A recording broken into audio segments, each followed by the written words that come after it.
What's going on, everyone? Cubeologist here again, and as you can see by the title, today we have the Road to Sub-20 Episode 6, and sadly I don't feel like I graduated this week.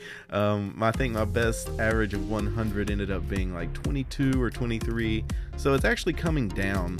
My best average of 100 before was a 23.2, so if it's under 23, which I'm pretty sure it's like a 22.5, it's actually a little bit better, because normally my PB, the thing that pops up on the Prisma puzzle timer, up there at the top, it actually pops up blue. So when that happened, I didn't know what was going on, but it was an average of 100. So that was pretty cool.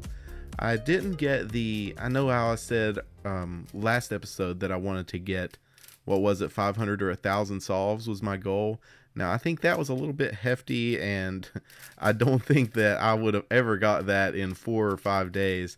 But I think I ended up doing like 310 solves, so it's actually a pretty good amount of practicing, but you know, not what I wanted. But I think I just need to be a little more realistic when I say what I'm going to be doing, because thinking that I'm going to do between 100 and 200 solves every night maybe is a little bit of overkill. I need to be more realistic. I probably average about 50 solves a night, and you know, that's not the most, but it's not bad either. I think you can get better doing that amount of solves.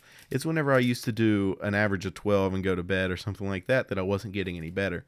But I can definitely tell I'm getting better most weeks. This week, I didn't really feel like I was doing that well when I was solving to make this. I actually did probably 30 or 40 solves before I recorded this, and my times were just horrible. As you can see right there, I got a 30. I messed up a bunch in that solve, but I think I averaged like 24 in my session before I recorded this, but I finally just said, you know, whatever, I'm not going to warm up apparently. I need to just go ahead and record and let these guys see that I'm not having that good of a day, I guess. But I told you all I was going to try to learn a couple more OLLs, and I actually did that. I'll put 2 of them up here at the top. You can see they're 2 bar cases. Now, the one on the left there that have the 2 3x1 bars on the top and bottom, that one is actually a pretty long algorithm. I'll put it on the bottom, but it's really easy to execute. It flows really well. So there's not a lot of regrips or anything like that. So even though it wasn't the shortest algorithm that I could find for that case, it was the one that was easiest for me to execute. So that's why I stuck with it. Now, as for the case on the right, I'm surprised I didn't know this before. I'm surprised that somebody didn't recommend this to me. But if you guys do not know this case, definitely learn it, because all it is a small r u, small r prime. Then you do this reverse sexy move twice. Then you undo that with a small r, small u prime, small r prime. And that case was really easy to learn. As soon as I saw the algorithm, I knew that I could just do it and I would have it memorized. But I still have problems recognizing these cases. Now, the other 2 cases that I learned were actually block cases that have a 2x2 block solved or oriented on top of the cube, and you can see those 2 right there. Now, the one on the left and the one on the right are very similar, but I'll show you the algorithm that I used for the one on the left. Right there, it uses another small r move. It's like a variant of soon, both of these are. And right there's the algorithm that I used for the one on the right.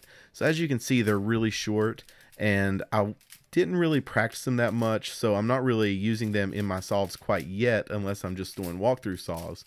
But I still know them, and I can execute them whenever I want. That's something I actually wanted to bring up. The way I learn OLLs, I think, is strange, because I cannot learn one for the life of me and instantly start using it. I have to learn a case, then use it for a little while, and then go back and use it in slow solves, untimed solves, over and over before I can really do it in any speed solves. My recognition and my execution are just so bad right when I first learned them that I can't really justifiably use them in a speed solve, because typically it's quicker for me to do 2 look instead of trying to recognize a new case. Now, I know that there's some people out there like, you know, Kevin Hayes said he learned full OLL in like 3 or 4 days and then just started doing it. That's not the case. Even though I did the full OLL series, I forgot them quickly after that because I didn't really use them while I was solving. So I found that the best way for me to learn cases is to learn them one at a time and then put them in my solves as I get better at recognizing and executing them. And one more thing I wanted to bring up before this video is over is I was talking to one of my friends on Facebook actually a couple nights ago. His name is Brian Chia, and he was talking about the video in my 1,000 subscribers giveaway. He was talking about how he had a few questions on Pyraminx. Now, where I talk a lot to speedcubers, and most of my interactions are with people that are faster than me, I feel like, and he brought this up, that I've kind of ignored beginning cubers. So I think that's something that I want to start doing on my channel a little more. Not necessarily like how to solve a Rubik's Cube or videos like that. Those are way overdone. But something like, thoughts on how I learned intuitive F2L, or how I go about remembering which is my bottom on Pyraminx, or building the first layer in LBL with Pyraminx, or beginner's method on a Scube with some finger tricks, just things like that. And it's not going to be my whole channel, that's not what I plan to do, but I think it would help a lot of people out, because I've been doing this for about a year now, so I'm not necessarily a beginner, but I'm definitely not good yet. But I think I could help some people out that are just getting into it. And I definitely want to grow the community. The more the merrier. I love it when people get into cubing. So expect a few videos like that out on my channel here soon. But normal videos will definitely keep coming. It's not something that I plan on changing. But as you can see, my last time was a 22 there. And now let's take a look at the overall session. You can see that the average for me was 21.66. My best time was a 17.69, and my worst time was a 30. I don't know what happened on that 30. I think I blacked out, but that wasn't too bad. And yeah, I ended up doing 310 solves with a average of 23.37 since my last road to sub 20. Now remember, that was just 4 or 5 days ago, so it hasn't been a full week.